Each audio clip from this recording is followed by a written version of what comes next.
Welcome back to Matchday Live, Welcome back to Matchday Live.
Welcome back to Matchday Live, ladies and gentlemen. We're in a very different setting today. Obviously, we're not at Stamford Bridge. We're in the Emirates. We've been invited in by the rivals to their own studio to talk about the game and the day ahead of us. Of course, joining us today, Nick Bright. How are you doing, my friend? I'm very good, thank you, mate. The sun's shining here in North London. The Emirates is looking resplendent, and I'm looking forward to an Arsenal victory. I'm sure you are. Quakey, you're here as well. How are you doing, my friend? I'm good, mate. Last time we were here, it was very different circumstances. Yeah. Obviously, Chelsea winning that game, Arsenal flying high at the top of the table this season, but hopefully we can get results today. Fingers crossed for that. Okay, whilst we're here talking about Arsenal, how are you feeling about the game today? How are you feeling here? The season's been, obviously, very different parallels of the season compared to us two, but how are you feeling? Yeah, it's a weird one because, you know, if you'd have asked me this maybe like a month ago, I'd be absolutely buzzing. But obviously we've had those draws, that big loss against Manchester City, so it's hard to take. But there's nothing like a London derby, you know, and getting one over on London rivals that can help pick you up. And at the end of the day, you have to try and remember where Arsenal were 12 months ago.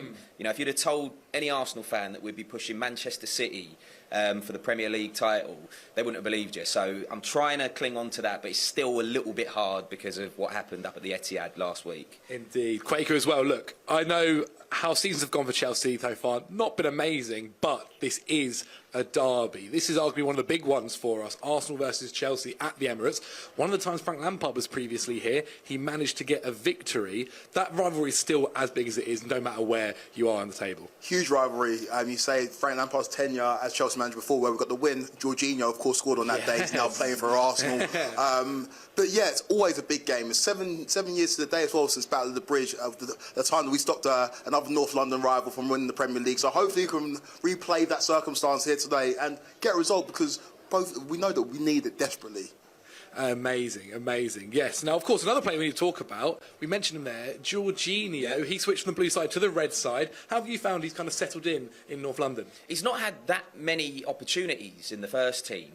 He's been in every now and then, and when he has come in, he's been really, really good. One of the things that he definitely does bring to the team, though, and you see this in the kind of behind-the-scenes stuff that the media team do here, he kind of brings like an experience, a managerial element almost, even though he's not a manager yet. We've got Granit Xhaka who's quite like that as well. So to see Jorginho bring that to the squad, that experience is really important in my opinion, especially if you want to go on and win major honours, because, you know, let's be honest, he's done that with you guys. You know what I mean? So like that was why it was an important signing for us. Now, obviously, they've got Jorginho. We've got one of their old boys as well in Pierre-Emerick Aubameyang. big game for him tonight if he was to start. Obviously, it's not maybe gone as well as he would have thought this season. However, if he gets an opportunity against Arsenal today, do you think he can make a good name for himself? He should do. He came off the bench against Brentford and he showed flashes of quality. And Chelsea have been in desperate need of a front man who can put the ball in the back of the net. We know his record in the Premier League. We know his record here for Arsenal. Hasn't yet showed that for Chelsea, but he's a striker with pedigree. And if he can get shooting boots on, if he does start today, there's no reason why he can't stick a dagger in the heart of his old side. Fingers crossed. I also want to show a little bit of the studio here too. It's mightily impressive. Nick, talk us through kind of some of the stuff that's on the wall and what you guys do here too. Yeah, so we linked up with My Arsenal Rewards, as you can see on the wall there. It's kind of like our Arsenal members essentially can earn points, and we have a studio audience for home games who are My Arsenal Reward members, and basically they win the opportunity to be part of the show, which is quite cool. We've had loads of characters in here this season, which is great. But it was all designed by an artist called Daryl Rainbow, big Arsenal fan, and there's just Gooners all over the wall. We've got Arsene Wenger just over there. We've got the gold Premier League trophy that nobody else has just on the wall over there as well. David Seaman. We've got Alex Scott, of course. It's important that we represent for the Arsenal women as well as the Arsenal men. I know Chelsea are really good at doing that as well. And we're going toe-to-toe in WSL as well. Very much Definitely worth mentioning. But yeah, it's really cool to be up here because it's our first season in the box. Prior to this, we were in a studio kind of down by the press room, which was great, but it's nice to have the fans in the box and get a view of the pitch and push City close for the title. Maybe even win it. Who knows? Who knows? Exactly. Who knows indeed. We're not talking about Manchester City though. Kwaku, I know we'll talk about it a bit more later on, but I do want to get your thoughts about today's game before we end today. But how are you feeling for Arsenal-Chelsea? A bit nervous. Obviously, Chelsea haven't filled in confidence in recent weeks. It hasn't been the best of seasons for Chelsea, as we all know. What I want to see between now and the end of the season is us just establishing patterns of play, seeing the players that we've signed kind of establish themselves in this Chelsea side. Obviously, Frank Lampard's come in and we expected a bounce that hasn't really worked out. But he's identified players that he likes and he's pointed out players, for example, Enzo, who said is the future of the club. And we know that. We've seen it in the passage of play. So hopefully we see something today that gives us encouragement for the rest of the season. Of course. And now, Nick, as well, our final question before you leave us. From an Arsenal point of view, same question, how do you feel this game will go? I think Arsenal will want to give the fans a reaction because, as I said, the last few weeks have been quite difficult. The most difficult period of our season, I think it's fair to say. You know, those draws at Southampton, the draws, at West Ham and Liverpool, and then here against Southampton, and then the Manchester City game. It's been quite difficult. So because of that, here at the Emirates, where we've been so good this season, I think the team will really want to give the fans something to cheer about. So I think we'll come out quickly. We've seen that a lot this season. So, you know, if you get a chance to speak to Frank before the game, tell him to beware because, yeah, we come out quickly. But I think that Arsenal will have too much for Chelsea today. But I think it will be closer than a lot of people are saying. Don't think it's going to be easy. I think it'll probably be about 2-1 if you're asking for a prediction. Okay, well, there we have it. Thank you guys so much. If you guys at home want to make sure that your photos are sent in as well for the wherever you go wall, then do that as well with the hashtag. And we'll try and show them throughout the show. And we'll catch you guys in a bit.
left you all night.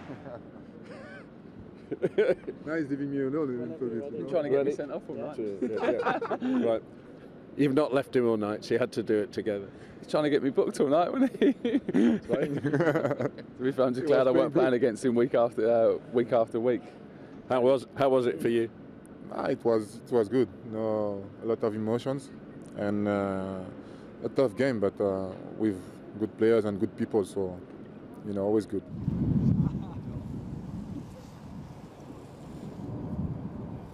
Arsene Wenger celebrates 1,000 games in charge of Arsenal. Do you have any tribute? The tribute is to say that I believe that any one of us, we would love to have the same privilege.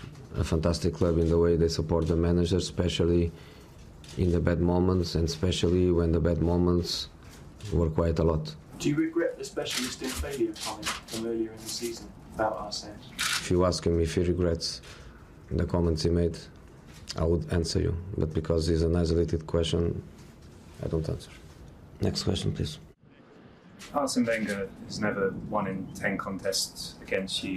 Can you explain why you've had such a good record against him and his teams? It doesn't matter. It's not against him. It's Chelsea against Arsenal. A match is a match, and it's not coach against coaches.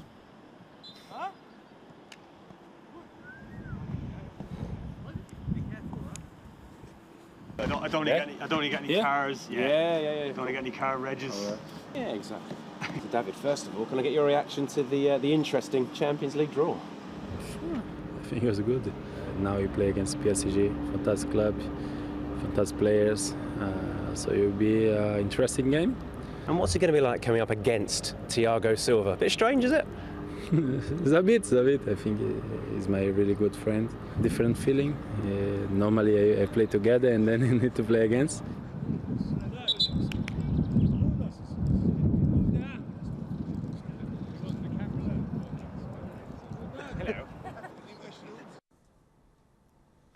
How do you expect Arsenal to approach this game? They defend very well. They accumulate a lot of people in defense. They try to go in counter-attack. They still have, as always, a very good ball possession to try to control the game. But they're not the kind of team that is really offensive and aggressive in the way they approach matches. But difficult team to beat. Can we win against Arsenal again? I don't know. We try, but the feeling that you are confident, you are calm, you want to play the game is a feeling I want to have always. Another day, another derby. This time it's Arsenal who provide the opposition in the third of 4 London link-ups for Chelsea in the month of March. No Ramirez or Willian in the Chelsea team because of suspension. David Luiz returns from injury. He's partnered in midfield by Nemanja Matic. Andre Schürrle comes in to make it 3 changes from Galatasaray. Arsenal are without the likes of Ozil, Ramsey, Wilshere and Walcott, but Thomas Rosicky has passed a fitness test on an ankle problem. Opening up for Arsenal, it's a nice through ball to Olivier Giroud. And Petr Cech gets down low to make the save. First big chance of the game for Arsenal.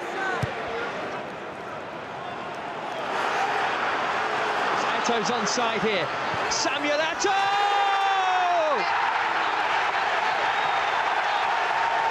Fabulous goal! Terrific start. And just as on Tuesday night against Galatasaray, it's Samuel Eto'o who gives Chelsea the early advantage. He is in some form just now. 3 goals in 3 starts. As Matic robs Cazorla. Chelsea looking good here. It's Andre Schürrle. It's 2! This is sensational stuff. Andre Schürrle with his 7th goal of the season. And one of his most important contributions, surely. 1,000 games. It's not a very happy anniversary for Arsene Wenger. It's Chelsea 2, Arsenal 0. Hazard, and here's Fernando Torres, and he's teed up Hazard. Oh, it was almost 3. The appeal is handball. Andre Mariner is giving himself some thinking time. He's pointed to the penalty spot, and Kieran Gibbs has been sent off as well. Hang on, was it Oxlade-Chamberlain on the line? Andre Mariner has given Chelsea a penalty. He sent Kieran Gibbs off in what appears to be a case of mistaken identity, and Eden Hazard has got the chance to put Chelsea in front here with less than 20 minutes on the clock with a 3-0 lead. Hazard scores, of course he scores.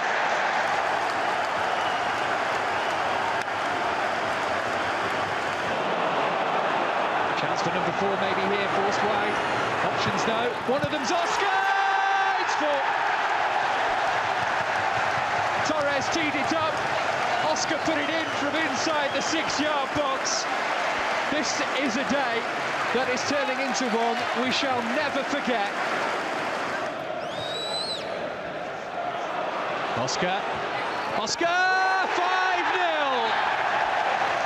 Oscar gets his second of the afternoon. Chesney probably should have kept it out, but it's a 5-star showing from Chelsea. Matic, no flag here against Mohamed Salah for his first Chelsea goal. He's done it. It's 6. It is a record-breaking day for Chelsea. 6 goals against Arsenal, and everybody goes to Mohamed Salah to congratulate the Egyptian on a moment he will never forget. 6 of the best. Arsene Wenger's 1000th game as Arsenal manager ends in a crushing defeat. Chelsea just blew his side away. They were 3 goals up with less than 20 minutes on the clock. Eto Schürrle and a Hazard penalty after Gibbs had been sent off when Oxlade-Chamberlain should have been. Further goals came from Oscar just before half-time. He added another midway through the second. Mohamed Salah crowned the afternoon with his first for the club to make it 6-0. Chelsea go 7 points clear of Arsenal in the race for the title. An amazing game, a quite stunning performance from Chelsea. They are the kings of the capital, and they are clear at the top of the Barclays Premier League table. Final score on a sensational afternoon at Stamford Bridge. Chelsea 6, Arsenal 0.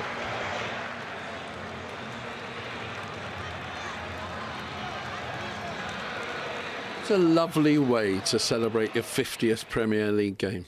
The best way, I think, to win 6-0 at home against Arsenal in a derby with a very good performance from the team. I think this is the best way. I'm surprised because Arsenal is so good team, but today just played so well. Yeah, was great afternoon for the fans. I think in a derby and this important match to win 6-0 is unbelievable, and they can walk around London now and say to the Arsenal fans here, we won 6-0, and this is great for the fans and for us as well.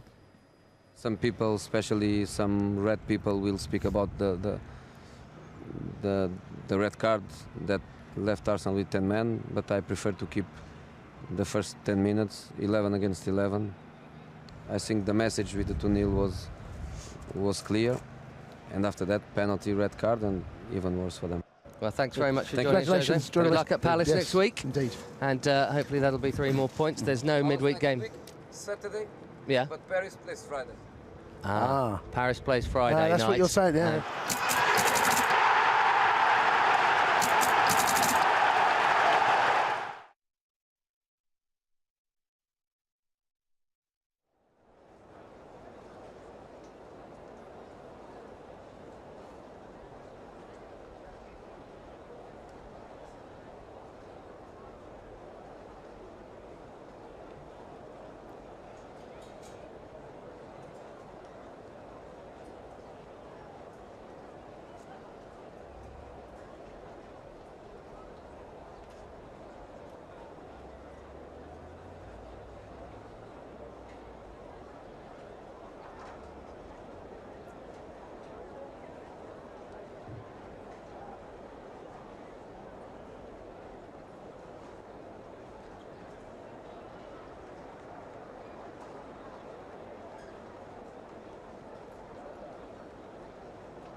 happy bank holiday, and yeah, are you happy to be here? lots of smiles, which is nice. Very inclusive. Yep, we'll begin on the TV with Gary. Hi Frank. Hi. Should we get some injury updates from you? I'll give you the names, or you can just go through. No, you give me if that's all right. Koulibaly? Yeah, out for a while still. Koulibaly, I'll get his name correct, might help. Yeah, Cooley. Yeah, any idea he went back? Or? No, I think it'll be a tight call for the season, to be fair. So he's working away. Been impressed with him actually as a professional. He's doing his job very well, but unfortunately the injury was a bit of a tough one. Cucurella, probably another 2 weeks or so. It was a 2 or 3 week injury when he first did it a week or so ago. Mason and Reece, you know. Kai Havertz? Kai Havertz is in contention for the game. He's trained. Anyone else? I just wondered if there's any update at all on what you said regarding Reece James. No, Still the season. Same, yeah. Is this a game for Oba, given his vintage, his Arsenal vintage? We'll see. I've got Oba, I've got Kai, I've got David Fofana. I'm obviously not going to divulge the team right here, but he's fit and ready. Would the Arsenal connection come into your thoughts at all? Not really. I think it's probably well, possibly, because I think we all think sometimes a player going back to their old club gives a certain motivation. I haven't delved into that too much with Oba himself, so I'll pick that position on my feeling of how they've trained and what the team structure looks like. Given the run that Arsenal have been on, particularly the last game, and this is a cliche question, but that won't surprise you from me, is it a good time to play them, or are they a wounded? Yeah, I think it could be either way, couldn't it? I think they've got, very much in the hunt still to win the Premier League, and a fantastic team who've had a great season. So if they're wounded slightly, that could give a big reaction. If we can make things difficult for them, then of course that could feel different. So that one's a hard one to call. You say though they're still in the chase. In reality, do you think that they really are still in the shout of winning the title? Yeah, of course. There's enough games left for the element of jeopardy to be there at the top end and the bottom end of the table, I would say. So I think they're fully in it. I think Manchester City has shown incredible form. I think we all respect that, but I think we also have to respect what Arsenal have done this year, and they'll believe they're still in it, and rightly so. It's May Day. Is it going too far to say that Chelsea's a club in distress? Well, we're not in a great moment, are we? But I think, I've been able to live this now for a few weeks, and I also lived maybe 10 years of incredible success here, and saw that continue, and was part of it again, and then saw it continue. And I think it can be pretty normal if you look at history of all the top clubs in the league, of moments of tough periods. Our opponents tomorrow are a good example of that. They want to be challenging for Premier Leagues, and they are again now. That's been a while for them. So I think we have to put perspective on it and understand that we've got to try and work on all aspects as a club to get back to the feeling and the position of where we want to be. And it's not a given in this league, and there's a lot of work to do. I'm not going to ask whether you're happy because you're a winner, so you clearly won't be happy, but you still relish getting up in the morning and coming to work. Absolutely. Everything that's going on. Absolutely. I was eyes open when I came into this job. I'm too experienced in football as a player and now as a coach to understand that things don't necessarily change overnight in terms of results, and we've seen that. Our job is to work on performance and mentality of the group, training, to try and bring back good feeling firstly, but good feeling only comes with hard work, as I say. So I enjoy that challenge. I think it's, again, I was very aware of the challenges coming in, and I'm very proud to manage the club. I love being here, and I enjoy doing my job. And the reality of football is that your career will not be full of successes. People will always remember the successes, but part of the job is the tougher moments, whether you're a manager or a player. And you can't always control results, but you can control how you work every day. So I enjoy that aspect of it.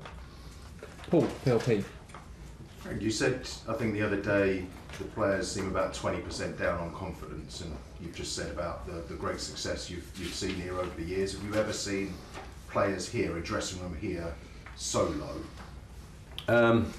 Well, I think they're low on confidence, and they're also low on performance. So I think I shouldn't distinguish that and make it all about confidence. I think, as I keep saying, you can only work to get a level of performance to then bring confidence back. I've been here in periods of the club where they have had confidence has been low, because nobody likes losing games. and I had moments here as a player where we dropped our standards as a collective and had to lift it. Fortunately, in those periods, when you look back over history, we managed to get it back through hard work, maybe level of the squad, whatever at the time. We changed manager a lot in some of those periods. So it's certainly not one to try and compare generations or eras. It's just different now, you know, in terms of the modern player, the squad that we have here, and what expectations are. So the only thing we can do is consider the moment now and the future as a club, and work very hard to get the squad where we want it, and also to get the players performing, so that confidence word is not like a big word I'm using in my press conference every week, because at a club like this you should work hard, and the level of player, you shouldn't be talking about team confidence, but it's clearly an issue at the minute that needs to be addressed, and it only gets stressed with self-responsibility in the first place throughout the club, actually, to then make it better. There was a moment at the end of the Brentford game where, as visiting fans do, they directed some taunts at you, which I'm sure you weren't aware of, but I thought it was very telling the way the Chelsea fans, as one, in a bad moment, they all essentially leapt to your defence, started singing your name and so on, and I wonder, even though you're clearly not enjoying results and things, how much you've enjoyed that connection again. Yeah, I've enjoyed it, and that's very normal. I expect that from Brentford fans. In a moment of good feeling for them. I said before and after the game what a great story they've been in the Premier League, so I certainly won't moan about that. I think they probably were just reminded by the Chelsea fans that this club's had a lot of success in the last 20 years, and they're probably trying to work to their version of success. Obviously the Brentford game was at home, the game before against Real was at home. I wonder how close, even though this next game's away, how close the first 60 minutes against Real is sort of a framework for what you could do at Arsenal? I think every game is different and gives different challenges tactically, so that will be different. But in terms of togetherness of a group that connected on the pitch, the first 60 minutes against Madrid was very, very good, other than the last bit. So we have to try and find that last bit as well, but we have to be connected and show the same motivation through the team and energy, because Arsenal are a fantastic team with very good players and a great team ethic, and that's what makes great teams. So we have to match that as a start, as we did with Madrid in that period, to try and get a result.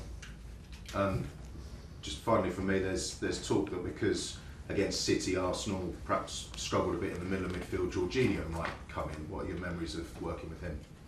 I like Georgie. He's a very, very good player, and was part of the team that went on to win the Champions League, and a central figure in it, I think. Good personality in the dressing room to drive the team, a good player. And if he plays, he's just another good player in that squad, and that's the options that teams that are challenging for titles have. So sometimes you can change a player and not drop the level, or in fact bring a different type of player in, and if that happens, then it's obviously something we've just got to deal with. That's right. Good luck. Thank you. Thanks, Paul. Thanks. Last question in the broadcast section, Liam Twimmy. Hi Frank.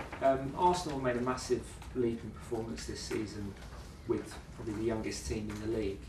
Having had a bit of time to work with this squad now, particularly the younger players that are in this squad, do you see the core of a group that could grow together over time and eventually reach that level as well?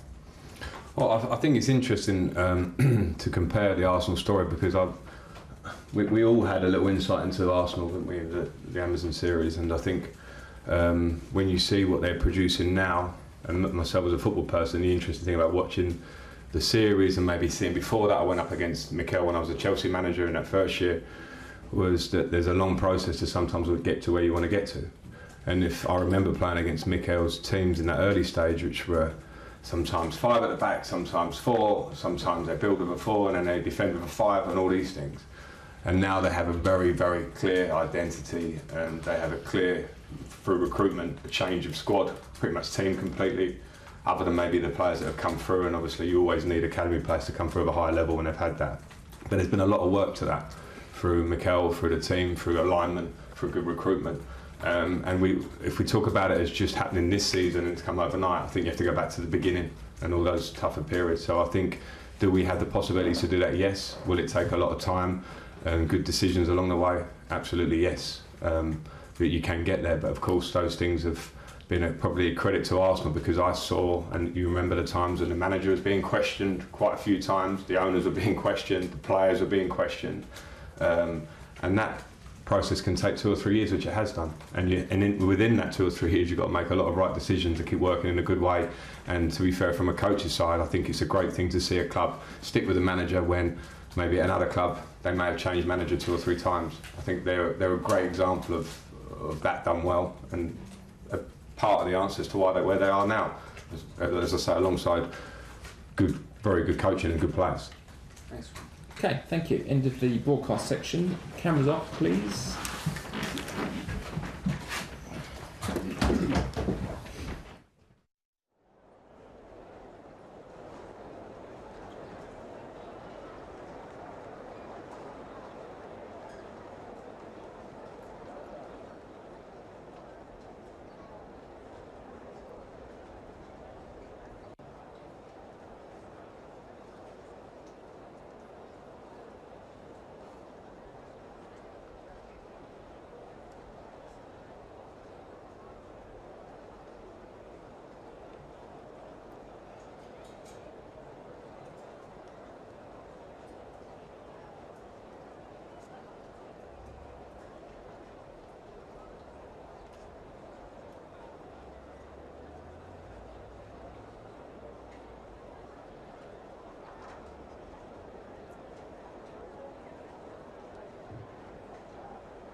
Okay, it's time for some Chelsea team news now. As you guys can see on screen, there's some changes, isn't there, Kwaku? In goal, Kepa Arrizabalaga. Right back, we're thinking, is Azpilicueta, the club captain, of course. Thiago Silva and Fofana as centre-backs. Left back, Chilwell. In midfield, there's Enzo Fernandez, joined by Kovacic and N'Golo Kanté. Right wing, we're thinking possibly Madueke. Left wing, we're thinking possibly Sterling. That could also switch around. And up top, former Arsenal man, Pierre-Emerick Aubameyang. Firstly, your thoughts on the squad as a whole, my friend? As a whole, we all know what the narrative is, we all know what the headline is, but as a whole, I'm really, really excited to see what we've got today. I like a back four.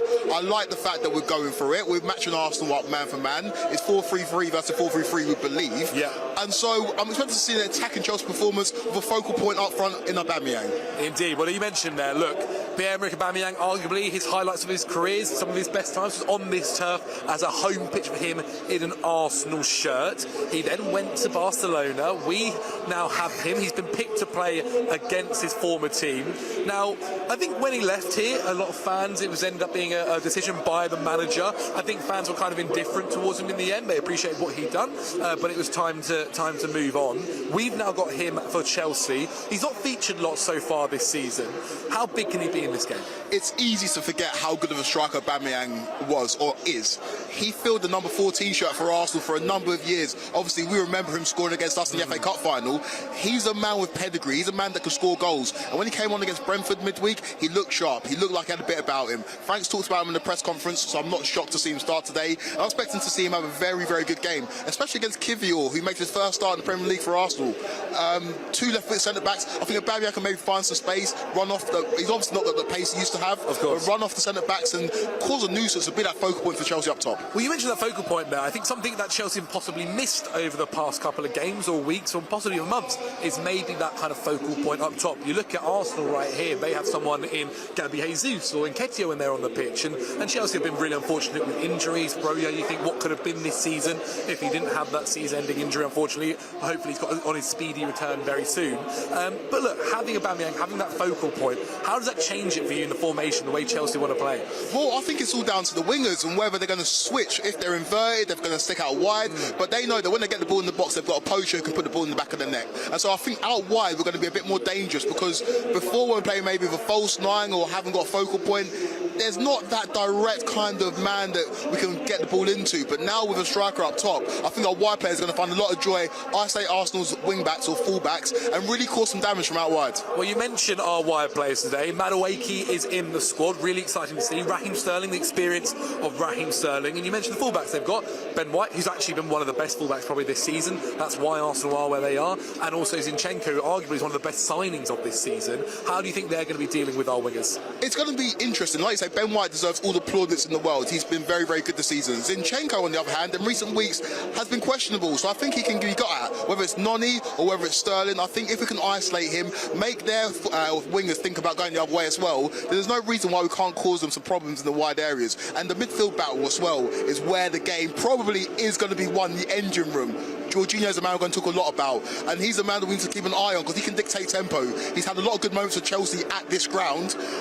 Hopefully today's not a good day for Jorginho, and hopefully our midfield can keep him quiet. Well, you mentioned Jorginho there, right? We've got obviously Kovacic and Kanté, who he was so used to playing next to for so many years. Obviously Enzo is the guy that's kind of replaced that role, at least in the side for him. A bit of a different player, but does sometimes have to do the same sort of things.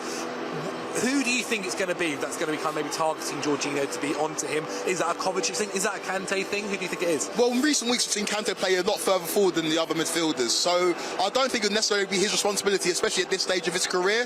Enzo's a man that can do it both ways, going forward and defensively.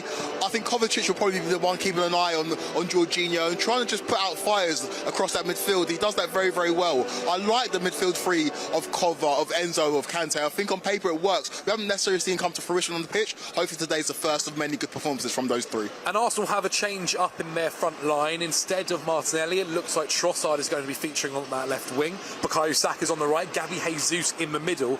How will our defence cope with that front three? Well, I love seeing Thiago Silva back in Chelsea's lineup, and Arsenal's front three is Arsenal's front three. Obviously Martinelli's come out of the starting lineup. I would have been a little bit worried about his pace up against Azpilicueta. Trossard offers a little bit of a different threat, but he's a great player as well, so we need to watch that as well. Azpi's my favourite Chelsea player of all time, joint favourite Chelsea player of all time, next to Zola. But we know that his legs aren't what they used to be, so we need to offer him some protection. The wingers need to make sure they offer him protection going the other way, because we know that Arsenal can be dangerous out wide. And Gabriel Jesus is a great player. He pulls defenders into positions they don't want to be in. He drops deep, so Thiago Silva being there will obviously marshal that, and Fofana's been great for us. So hopefully we keep them quiet and we can give them problems going the other way. And obviously one of their star players this season, their captain as well, Odegaard, we have to be wary of him. Where do you think, whose role will it be to kind of be keeping an eye on him and trying to make sure he doesn't get much of that ball? I don't know if I'm allowed to say this, but apart from Chelsea players, Odegaard's one of my favourite players in the Premier League to watch. Aesthetically, he's great. I'll let it go. In pockets, he's really, really good. And we know how dangerous he can be. He's obviously great for a goal, great for an assist. So we need to watch him carefully, because on his day, he's one of the best midfielders in the Premier League and operate in that number 10 area as well. So our midfield needs to be very, very wary of him and just keep an eye and make sure that he doesn't create damage for Chelsea, because he could be a real problem today. And finally, I want to talk about Madueke. Obviously, his first start in a while. How important is this game for him? I mean, playing against Arsenal, playing in a London derby at the Emirates against your rivals in a game where Chelsea really can be desperate for a win here. How big is that for him? Mate, it's a vote of confidence from Frank Lampard to start Noni in such a big game. This is a huge game for us. Obviously, we haven't got much to play for in the league apart from pride, but we can stop Arsenal winning the title effectively today. And Noni would be boosted by the fact that he's starting in such a big game. Let's see what he got. I love seeing Noni when he comes off the bench and he's direct, he gets on the ball, he's brave, and I think he can cause Arsenal a lot of problems. We need to make sure we get the ball to him and make sure we can isolate their fullbacks, because I think we can get at them out wide. Amazing. Well, there we have it. That is the team news. Let us know what you guys think on social media. Over to the other boys for the warm-up.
Wherever we go, Trivago is with us, and now they bring us to the Emirates Stadium to follow the warm-up of the Blues for our match against Arsenal.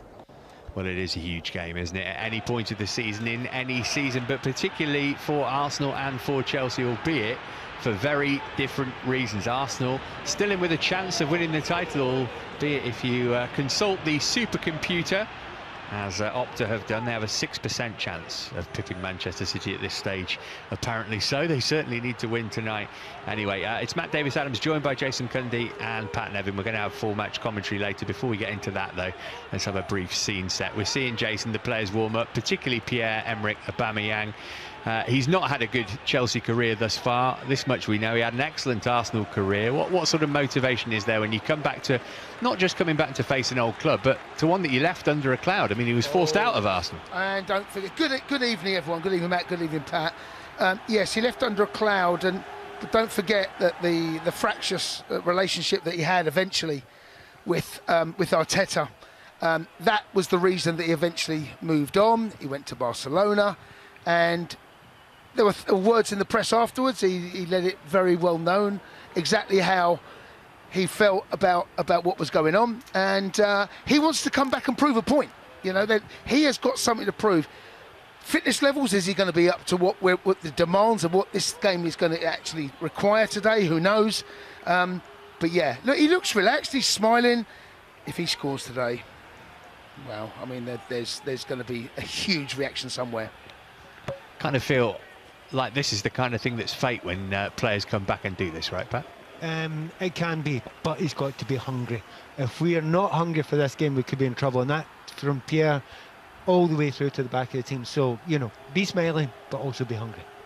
All right, let's get on to our 3 points for 3 points. The first of them is to hit Arsenal with an energetic press. They struggled against City and Southampton and Liverpool in recent weeks when they did that. I mean, Jason, is this as much about kind of preying on the nerves that they might have? You know, think about the game against Southampton a couple of weeks ago when they came and started fast, and all of a sudden they found themselves in front, and Chelsea be looking to replicate that, right? Yeah, there's no doubts. There's no doubts. There's a few nerves that are hitting Arsenal right now.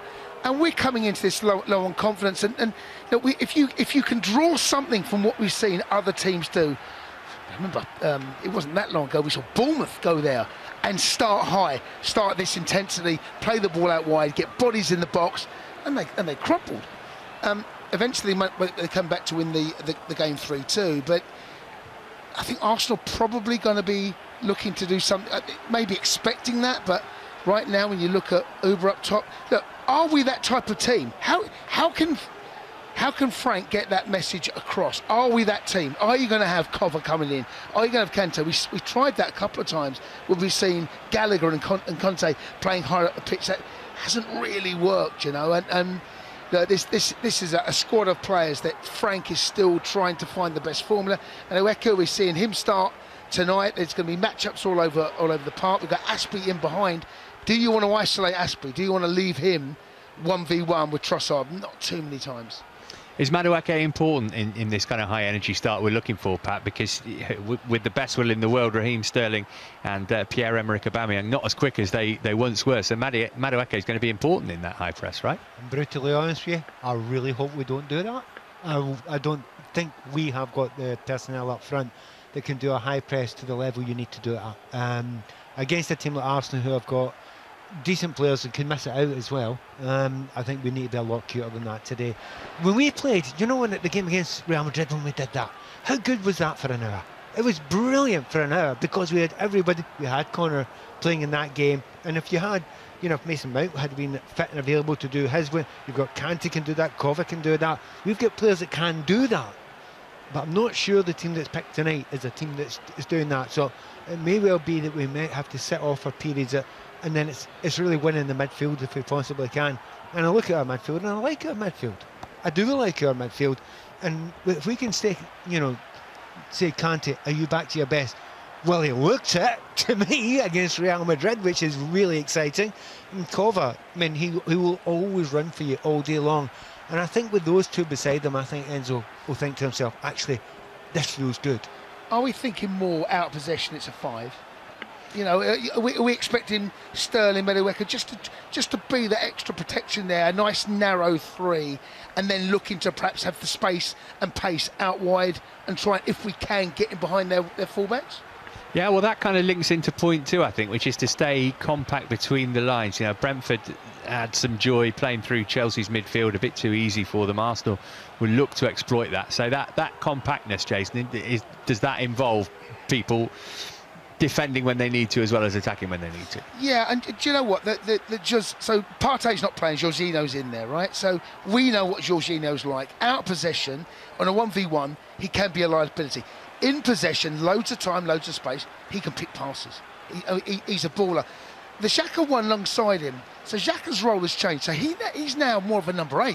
So he now will attack, go into those spaces. He loves to try and get into that space, which is going to be in between Chilwell and Thiago, or maybe Dave and Fofana. He'll look to probably go that side, on that left-hand side. So that's the runs that he's learned. And then you've got Odegaard just dropping at number 10. The way that it's worked, in particular with Partey, it's more of a triangle. So normally you'll find Partey sitting deeper, Xhaka going one side, Odegaard the other. So that midfield area, dominating the ball. I think that's probably why Jorginho is playing today, because if they see plenty of the ball, we know how good he can be. So what do you want from Chelsea's midfield tonight, Pat, that maybe we didn't see against Brentford last week? Right, don't give Odegaard any space. I think that's what Jason was suggesting now. He can play, so don't give him space, because if you give him space and gets his head up, he will find passes, and they have got a bit of pace, particularly out wide, that they can cause us problems. But I'd like to make sure that do not let Jorginho control this game of football, because you know what he's like when he's given time, as you say, pass. If Kanté is the furthest on, then I don't think Jorginho actually gets the chance to control this game, because nobody gets to control a game when N'Golo Kanté's all over you like a rash. So I do actually, oddly, this one time, remember years ago we used to have this conversation, I used to say, I love Kanté further forward, I want to see him further forward, and I know he'll not score you a lot of goals and he's not creative, but I'll tell you what, you win the ball high up the pitch. That's what Aubameyang wants. If I'm a forward and you've won it high up the pitch, maybe off Jorginho, and I'm like Sterling, I'm thinking, yeah, give me it with 10 yards between me and the 18-yard line, not 10 yards from my own 18-yard line.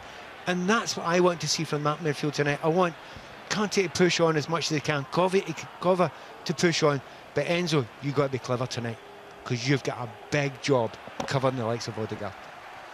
Let's go on to our third and final point then. It is to play on the crowd and the team's edginess. This is it for Arsenal, right, Jace? If they don't win this game tonight, the title's all but over, and it's not realistic for them to think that they aren't going to be edgy and the crowd aren't going to be edgy, particularly what they've seen here in recent games with Southampton coming here and scoring. Well, I think it's fair to say that the edginess has come in 2 or 3 weeks ago. Saliba's come out the side, Holding's not playing today. I understand why. And I feel for him, actually, because all over the pitch, Saka's levels have dropped, Partey's levels have dropped all over the pitch, and it's hard. You think about how good they've been. It's been a truncated season with the World Cup. They've not had that many injuries. Zinchenko was out for a period. He plays today, but it feels as though that this marathon now, that last 2 or 3 miles, they're feeling it. Now that wall that you hear when people, I think that they're going through that wall. In terms of who they're playing today, Chelsea have got to turn up and deliver. Of all the teams, you have to handpick one team to play at home right now. Chelsea are probably 2 or 3 from the top of the list, because we've been that poor recently. But the crowd will feel it. And don't forget, it wasn't that long ago that we ripped the title out of Spurs' hands and gave it to Leicester on what was another dreadful season. And that will, if we can quiet the crowd, and do you know what? Keep the crowd quiet away from chances. If we can just keep the 5, if it's going to be in the 5 and the 4, don't allow them space to operate. Don't allow them to create chances. And I tell you what, if you get to half-time, it's 0-0. You watch and you feel the atmosphere change, because they know if they draw today, it's over. Boots on the other foot a little bit for Chelsea, right, Pat? Because we've been talking about the edginess at Stamford Bridge in recent weeks. Maybe this will free Chelsea a little, in that the expectation is not on them tonight, certainly not in the way that it is on the opponent. Yeah, I think it is a massive thing. I've actually been to this stadium 3 times to watch Arsenal in the past couple of months, and it's been very, very interesting, because when they're doing well, this stadium's actually rocking. It is now rocking. It never used to. It used to be the Library, but this stadium rocks when they're doing well. However, that edginess that you're talking about, 100% it's there, and it's been right to be there. There's a game against Fulham away from home recently, 3-0 was it? And they cruised, didn't it? And all the fans just exploded in, and they were buying tickets off each other 10 grand a go for the last game of the season, and they had all this belief, and all that edginess had gone, but it's back now, and it's back with bells on, and nothing they would hate more in this world would be than Chelsea to be the team that blow it for them. And if you actually can't get your players lifted just for that, our players lifted, because our fans that are in here in this stadium, they will absolutely know that. And I think there's enough Chelsea players in blue tonight who know how important that is to this club, and how it can leave the season with a slightly less sour taste. Well, yes, that it will feel like a final nail in their Premier League coffee. Well, let's hope that we can drive it in. Full match commentary not too far away now, a little bit more than 15 minutes till kick-off. We'll bring you every kick of the ball live on the 5th stand. It is Arsenal versus Chelsea from the Emirates Stadium.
Welcome back to the Emirates Stadium. We're kicking things off now with shoot, pass, clear. We've got some fun ones for you guys at home. Firstly, we're doing Pierre-Emerick Aubameyang to be booed within the first minute. Obviously, he is starting today in Chelsea's team. Chelsea to score the first goal, and also a goal to be scored in the last 10 minutes of the game. Great tasty one today.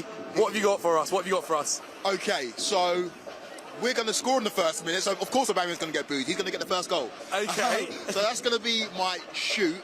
Aubameyang to get booed in the first minute. Yeah.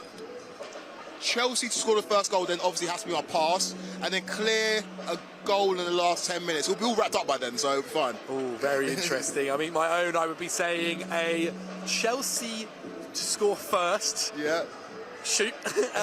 Why not? I'll have a pass on Pierre-Emerick Aubameyang to be booed in the first minute, and a clear for a goal in the final 10 minutes. It's going to be an interesting one, that is for sure. Now we also head over to the Wherever You Are wall to see where you guys are watching the game today, possibly in the comfort of your own home, or maybe you're outside. You might be watching on mobile phone. It'll be very, very interesting. We're going through them right now. Some fantastic photos for sure, isn't it, Quakey? Yeah, no, so mate, wherever you're watching it, you're in for a good game. This is going to be a big one today. Indeed. Now, if you guys want to get involved in today's one or future episodes of the Wherever You May Go wall, then make sure you're using the hashtag and sending it in on social media. Okay, Kwaku, it's the business end now. How are we feeling? The players are all out warming. Arsenal and Chelsea, they're just warming up behind us. Any final bits of nerves? I don't know if you can hear at home, but the tunes are pumping. I'm ready to go, mate. I'm ready to move, and I think Chelsea are ready to move as well. This is a progressive starting lineup from Frank. We've maybe seen, I wouldn't say negative, but more pragmatic starting 11s. And so the fact that we're matching Arsenal up man for man and we're going 4-3-3, we expect. Yeah. I'm excited to see what we've got, and we've got a focal point in Aubameyang. Narrative galore across the pitch in terms of Aubameyang coming back to the Emirates, Jorginho playing against his former side. Yeah, so many narratives. Mate, I'm confident, and I know it shouldn't be based on our form, but London derby, anything can happen, and we can play the role of spoilers tonight. So I'm excited and I'm ready to go. No, remember, this is a team that for the first half took Real Madrid all the way, caused them a lot of issues. On another day, it would have felt like Chelsea could have got something from it if they'd managed to find the back of the net in some point, shape or form. I also think, as you mentioned, Aubameyang, it just feels written, doesn't it? Yeah. It feels like it's there. And Chelsea are a club that always feel like the narrative always happens. I can imagine him now scoring in front of the Arsenal fans, celebrating. If it's in the first minute, we'll see those. Do you think he celebrates as well? Does he celebrate? No. Okay. I don't think he does. I don't think he does celebrate. I think he's quite a nice guy. But who knows? We'll see. Yeah. We'll see. And the other one is Madueke.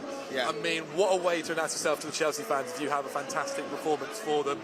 We've had a ball almost hit the cameraman. It's a fantastic dodge. He's done well there to dodge that one. Get out of the way. Well done, Jim. Okay, guys, that's it from us right now. We'll see you guys at half-time. So stay tuned and fingers crossed for the Chelsea. Come Chelsea.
fans will be fearing maybe history might repeat itself in North London.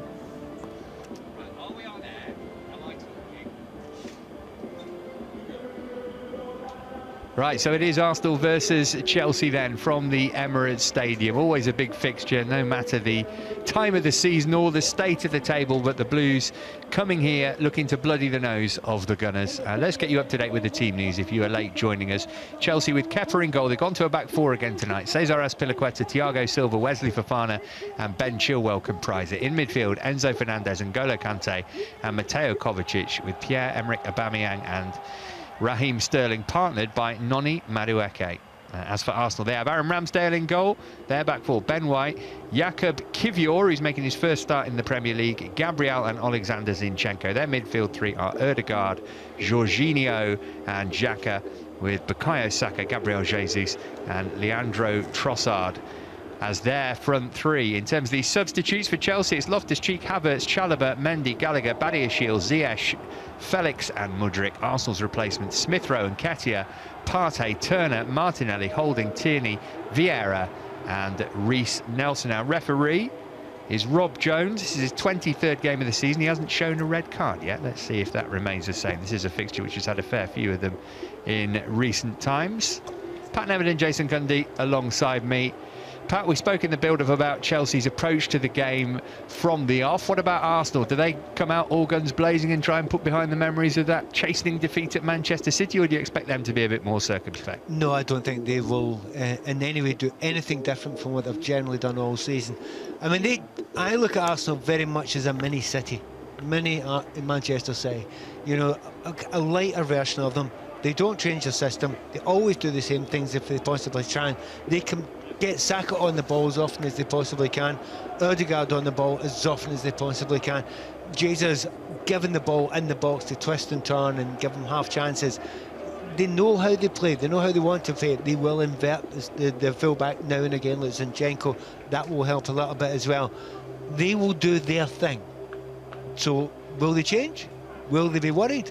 Will they be fearful? Oh, by the way, as we're chatting now, a lovely cuddle between Jorginho and Thiago Silva. It's a really beautiful moment. It's always interesting watching this, Chase, I think, in the tunnel, because you've got the different attitudes of different players, and it's notable that the two captains, Ødegaard and Azpilicueta, have not even looked at each other, let alone shared a handshake or a glance or whatever. What's your view on old teammates kissing and cuddling in the tunnel beforehand? You see Kepa and Ramsdale doing the same, and that's a goalie thing, right? I couldn't do it. It wasn't something that I could do. I didn't feel comfortable. You've got to get in game mode. But you know what? Thiago's been around the block longer than I have, and you know, there might be a bit of kidology in there, hugging his mate. You know, each to their own. I've got no problem. Most important thing is once that first whistle goes, they're at it. That's all I care about. Hug and kiss now. Do it after the game. But you know what? Once this the first whistle goes, that has got to be the moment these boys get there, and they will. Thiago's. I mean, they're right. He's probably the most experienced player on the pitch. I think I probably had one or two people in my life I would have given a hug to. Like Graham Lasso was a good mate, and then when we met after we left Chelsea, I had a mate called Brian McLeod, used to play for United, but we were best mates. Other than that, even people you played with, nah, you can wait till after the game. Well, the players are lining up, about to do the traditional pre-match handshakes. Is this a good time to catch Arsenal, do you think, Jason, off the back of those recent wobbles that they've had, or are they seeing that this is actually a good time to catch Chelsea? Well, probably a bit of both on both sides, because both are going into it. You made the point earlier, Matt. Both going in the worst run of the season. Arsenal have just hit the buffers at the time that City have got their trophy heads on, and they've now just gone into that